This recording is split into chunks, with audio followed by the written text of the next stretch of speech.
अध्यक्ष महोदय, छापल्याप्रमाणे सन्माननीय अध्यक्ष महोदय, सोलापूर जिल्ह्यातील बोसे पंढरपूर तालुका गट नंबर 451 मध्ये दूध भेसळ करत असताना 21/2/2025 रोजी छापा टाकण्यात आला आणि त्याच्यामध्ये भेसळयुक्त दूध अशी सगळी यंत्रणा सापडली।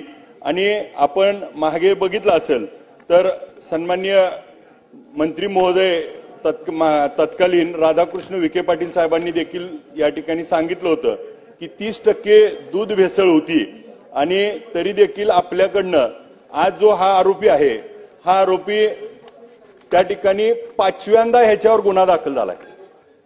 2017 मध्ये 9 धाडी झाल्या, त्यावेळेस 7392 लिटर दूध भेसळयुक्त सापडलं। 2018 मध्ये त्याच्यावरती ही झाली आहे आणि मग आपण उत्तरात देखील त्याच्यावरती गुन्हे दाखल झालेले आहेत। 2016ला, 19ला, 20ला आणि परत तो माणूस त्या ठिकाणी गुन्हा करण्याचं धाडस करतो। त्याचं कारण असं आहे की प्रत्येक वेळी तो कायद्याच्या कचाट्यातनं सुटतो आणि मग त्याला यंत्रणा कोण लावली जाते, मग कोर्टामध्ये त्या ठिकाणी पुरावे योग्य दिले जात नाहीत।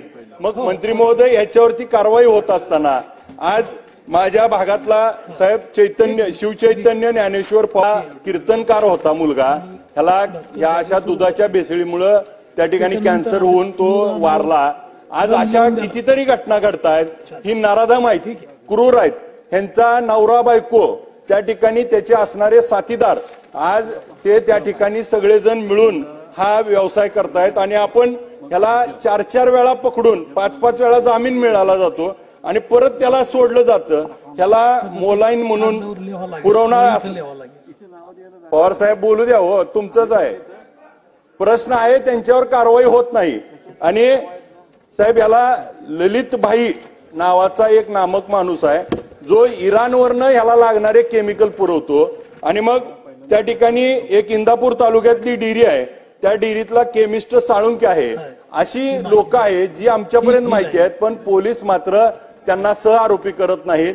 अशा लोकांना मकोका लागणार का, ह्यांच्यावर काय कडक कारवाई होणार? आणि तो सराईत गुन्हेगार आहे, गेले 5 वेळा त्याच माणसावरती त्या ठिकाणी होतंय आणि तिथली ग्रामपंचायत, तिथले काही स्थानिक नेते, राजकीय पुढारी ह्याला सर्वत्र त्याला पाठीशी घालतात।